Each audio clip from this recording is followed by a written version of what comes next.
यानंतर मुंबई आणि पुण्यातल्या बातम्यांचा घेऊयात टॉप 20 आढावा।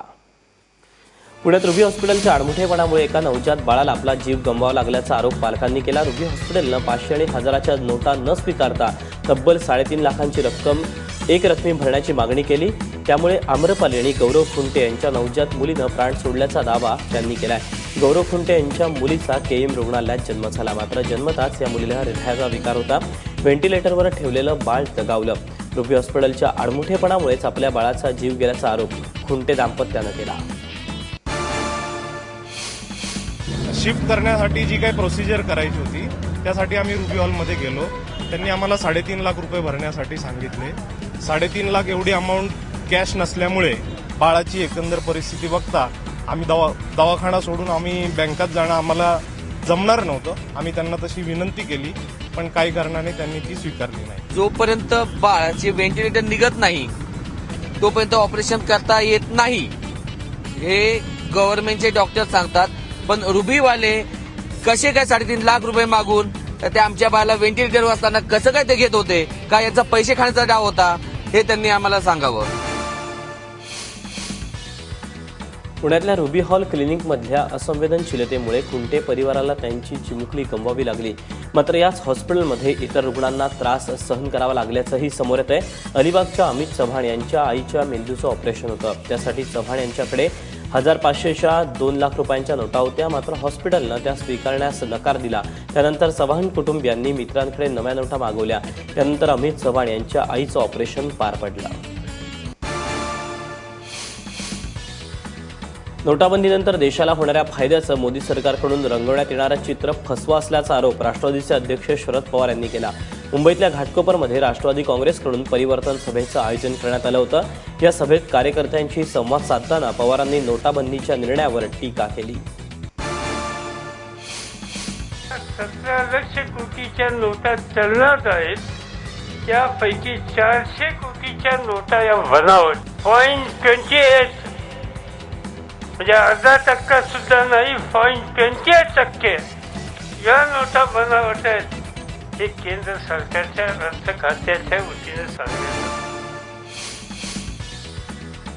नोटाबंदी संदर्भात मुंबईतल्या व्यापारी संघटनांनी शिवसेना पक्षप्रमुख उद्धव ठाकरेंची भेट घेतली। नोटाबंदीच्या निर्णयानंतर आमचा व्यवहार ठप्प झाला असून सरकारनं निर्णय घेण्याआधी योग्य होमवर्क केला नसल्याचं व्यापाऱ्यांचं म्हणणं आहे। तसंच याआधी पंतप्रधान नरेंद्र मोदींनी पत्रव्यवहार करून काही कर कमी करण्याची मागणीही आपण केल्याचं व्यापाऱ्यांनी म्हटलं।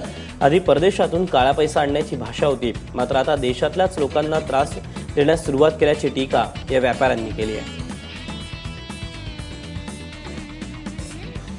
दरम्यान या सगळ्या संदर्भात उद्धव ठाकरेंनी नेमकं काय म्हटलंय तर नोटाबंदीच्या मनमानी विरोधात लढण्याची तयारी ठेवा, त्यासाठी संघटित व्हा।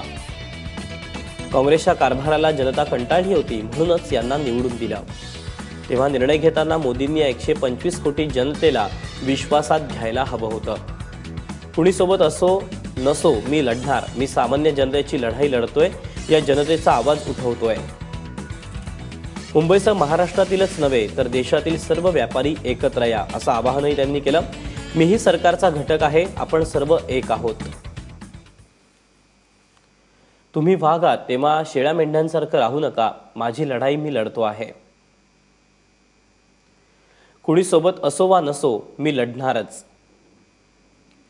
सर्वसामान्यांसाठी जनधन योजना आणण्यात आली। काळा पैसा बाहेर काढून लाखो रुपये या खात्यात जमा करू असं आश्वासन मोदी यांनी दिलं होतं। आता जिल्हा बँकांवर बंदी आणली। या बँकात ज्या शेतकऱ्यांची खाती आहेत त्यांचे हाल होत आहेत। जी जनधन खाती आहेत त्यावरही सरकारची नजर आहे, मग ही जनधन योजना आणलीच कशाला असा सवालही उद्धव ठाकरे यांनी उपस्थित केला।